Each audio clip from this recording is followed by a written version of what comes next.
Introducing Allbirds new Wool Runner 2, redesigned to redefine comfort. Extra cushioning offers a plush ride, and premium materials deliver a cozy fit. Go to allbirds.com and use code FRESH24 for a free pair of socks with purchase today. Hello, it is Ryan, and I was on a flight the other day playing one of my favorite social spin slot games on ChumbaCasino.com. I looked over at the person sitting next to me, and you know what they were doing? They were also playing Chumba Casino. Coincidence? I think not. Everybody's loving having fun with it. Chumba Casino is home to hundreds of casino-style games that you can play for free anytime, anywhere, even at 30,000 feet. So sign up now at ChumbaCasino.com to claim your free welcome bonus. That's ChumbaCasino.com and live the Chumba life. No purchase necessary. VGW. Void where prohibited by law. See terms and conditions. 18+. Hey all, welcome back to the Real Life Pharmacology Podcast. I'm your host, pharmacist Eric Christensen. Thank you so much for listening today. Go check out reallifepharmacology.com. Get your free 31-page PDF. It's a study guide on the top 200 drugs. No-brainer to have, just simply an email. You'll get on our email list. We'll shoot you messages when we've got new podcasts out and new content available. So again, reallifepharmacology.com, top 200 study guide. Go snag that for free. All right, the drug of the day today is Salmeterol. Brand name of this medication is Serevent. Note it is also contained within the product of Advair, which is probably more commonly used, at least in my experience. So that's in combination with an inhaled corticosteroid and Salmeterol there. So Salmeterol is a long-acting beta-2 agonist. You'll see the acronym all the time about LABA therapy. So that's stands for, again, long-acting beta-2 agonist. And with that, it's an inhaled respiratory medication, dry powder, and it is used in the treatment of asthma and COPD. Now, I do want to caution you the use in asthma. So this drug cannot be used as monotherapy. Okay? Very, very important to remember that. And there's actually boxed warnings due to an increased risk of death when this drug, Salmeterol, is used as monotherapy. Now, it obviously can be used in combination for the treatment of asthma when it is used with an inhaled corticosteroid. Okay? And if you remember the asthma guidelines, when we need a controller medication, we generally start, or we do always start with an inhaled corticosteroid taken on a daily basis if we're going to do maintenance therapy.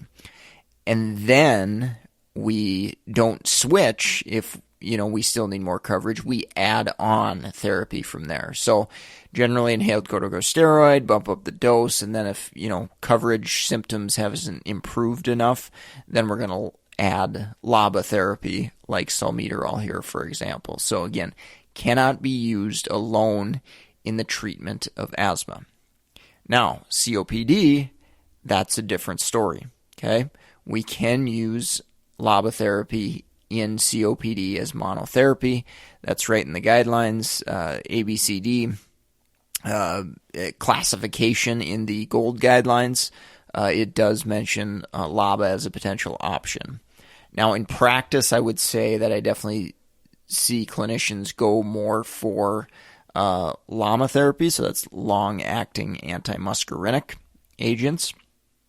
And there's a few reasons for that, but most of the guidelines indicate either are okay. But again, it depends upon the stage you're in and all that sort of stuff. So anyway, LABA therapy in some stages of COPD is acceptable. It is not acceptable as monotherapy ever in asthma. So very, very important, definitely to remember that for sure. Mechanistically, long-acting beta agonists do what their classification says they do. So an agonist that stimulates beta-2 receptors. Beta-2, the easiest way to remember that, those receptors are found on the lungs, which you have two lungs. And what that does when those receptors are stimulated, or agonist action is done on those receptors, it causes smooth muscle relaxation, and that ultimately opens up the airway. Now, if you remember, beta-1 receptors, those are on the heart. So in the setting of higher dosages, it is possible that salmeterol could have some of those beta-1 type actions. But again, we're inhaling through the lung as well, so we don't have a ton of absorption either, systemic absorption, to get to the heart and have those actions too. So again, dosing definitely matters, and frequency of use, as well as other medications that we're using with it as well. So the adverse effect profile lumps into that. So if we do start potentially touching some of those beta-1 receptors and stimulate them, increased pulse, increased blood pressure, those are certainly potential complications. And in practice, where I've seen the most issues with beta agonists is generally overuse. So patients who are maybe taking long-acting beta agonists on a regular basis, like salmeterol here, for example, and then maybe they're doing a bunch of albuterol as well, trying to help with acute relief of symptoms as well. And that combination maybe bumps up that pulse, bumps up that blood pressure a little bit. So again, not incredibly common to see it when patients are using, the standard twice daily dosing with salmeterol. But it definitely is something to pay attention to, because you do see it on occasion. Other kind of wacky adverse effects I wanted to mention that you will see come up, or at least reported in the literature, elevation in blood sugar, as well as a drop in potassium. And I'll cover that a little bit more when we talk about drug interactions here coming up. Severe milk protein allergy. So if your patient has a severe milk protein allergy, it is recommended to avoid use of salmeterol, this dry powdered inhaler. It's because it contains lactose, and there's potential there for some reactivity. Pharmacokinetics, onset of action, which you can kind of guess. It's a long-acting beta agonist, and it cannot be used for acute relief of symptoms. So the onset of action is slow. So very, very important education point. I've seen mistakes from patients with this, thinking that they can use it as their rescue or relief inhaler when they're having symptoms. That onset of action is 30 minutes to 2 hours. So we cannot use this medication, salmeterol, for acute relief of asthma, and that's or COPD. Okay, so very, very important patient education point that I think you definitely need to mention that to your patients and make sure they understand that one. Poor systemic absorption in general. So again, I don't go crazy worrying about adverse effects from standard dosing of salmeterol, but it is something to be aware of there. And then monitoring parameters, we're going to monitor respiratory status, FEV1, peak flow, other respiratory function tests possibly as well there. And then from the adverse effect profile monitoring, blood pressure and heart rate, we're probably going to do that in general on most of these patients, but definitely something to pay attention to as we're starting it, or maybe adding medications, changing medications. And then potassium potentially, and blood sugar changes as well if your patient does have diabetes. All right, let's take a quick break from our sponsor, and we'll wrap up with drug interactions. If you're in the market for pharmacist board certification study material, definitely go check out meded101.com/store. We've got everything from Naplex content for students all the way up to study materials for those difficult pharmacist board certification exams like BCPS, geriatric exam, BCM, TMS, and others. So definitely go check that out. Support the sponsor, meded101.com/store, STORE. If you're a nurse, physician, med student, PA, you name it, you deal with pharmacology, you deal with medications, you help patients. We've got a growing list of resources, Amazon books, Audible books. All those links can be found at meded101.com/store. All right, finishing up drug interactions.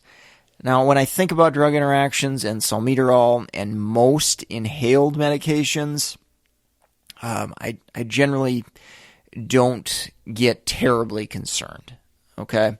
especially drugs that have low or pretty minimal absorption systemically. It's probably not crazy high on my radar list.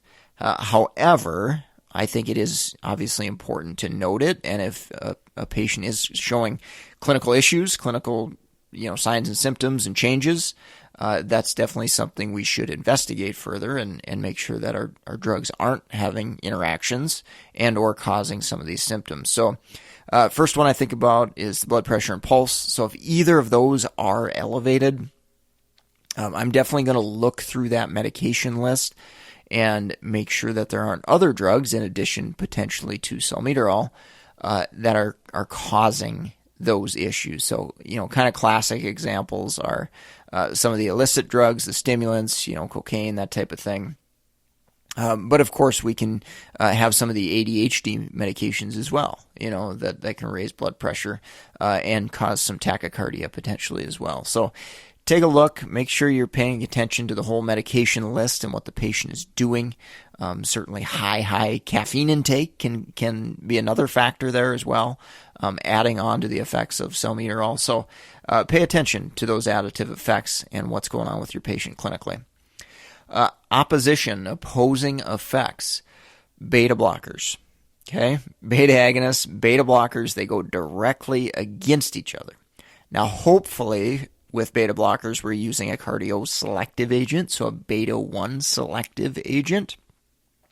If we aren't, if we're using a non-selective agent, maybe like propranolol for tremor, for example, there is a higher likelihood that that's going to kind of interfere and prevent or reduce the activity of salmeterol in the lungs. So definitely important to look out for that, in that understanding that beta blockers can potentially blunt the action of salmeterol. One other important point with that is dosing. So dosing absolutely matters. So even on our beta selective agents, our beta-1 selective agents, you've got to think about dosing. So if metoprolol's at 12.5 milligrams twice a day, that's really a quite low dose. Versus 100 milligrams twice a day, that's a little bit more, moderate to high dose. So thinking about that, monitoring respiratory status, just paying attention to when those changes happen, really, really important to make sure we try to catch that and prevent issues from happening there. CYP3A4 inhibitors, they can raise concentrations. Inducers can lower concentrations. Again, I don't crazy worry about that in a drug that's pretty minimally absorbed systemically, but it is out there and has been reported that there's issues there. The blood sugars I wanted to mention again. So if you got a diabetes patient and, we're opposing maybe some of the beneficial effects of the meds they're taking, because salmeterol has been associated with elevated blood sugars. Again, pretty rare, but should pay attention to it. And then finishing up, potassium. So hypokalemia can result on account of beta-2 agonist action. Again, at the doses we're giving, minimal systemic absorption, usually not an issue for most patients. However, if you got somebody that's borderline low, maybe they're on a thiazide and a loop diuretic, they've got risk factors for hypokalemia, and adding on that salmeterol might end up pushing them, over the edge and a little bit further lower into where they're more into a troublesome region. So definitely pay attention. Again, not crazy common, but something to make sure you're aware of. All right, well, that's going to wrap up the podcast for today. Leave a rating, review on iTunes or wherever you're listening. I so appreciate those notes. It helps motivate me, keep me going, and make sure I try to deliver some great content to you guys and help you learn pharmacology better. So I appreciate all the kind words, kind notes. If you haven't taken the time to have done that, I would greatly appreciate it if you would. If you obviously enjoy and like the podcast, you've probably been listening to it for a while. So definitely appreciative to those of you who have done that. Go sign up, reallifepharmacology.com, get that free top 200 study guide. Suggestions, recommendations on meds to cover, and so on and so forth. mededucation101@gmail.com. Or you can track me down on LinkedIn, Eric Christensen. PharmD, BCPS, BCGP. Also support the sponsor, meded101.com/store. Go snag an Amazon book, study materials, whatever. Your support there definitely helps keep this podcast free and available for all to benefit from. So I appreciate all of you who have taken the time to spend your hard-earned money to buy some of those resources and help support this podcast. So with that, I'm going to sign off for today. Thank you so much for listening. I hope you have a great rest of your day. Judy was boring. Hello. Then Judy discovered ChumbaCasino.com. It's my little escape. Now Judy's the life of the party. Oh, baby, mama's bringing home the bacon. Whoa, take it easy, Judy. The Chumba life is for everybody. So go to ChumbaCasino.com and play over 100 casino-style games. Join today and play for free for your chance to redeem some serious prizes. ChumbaCasino.com. No purchase necessary. Void where prohibited by law. 18+ terms and conditions apply. See website for details.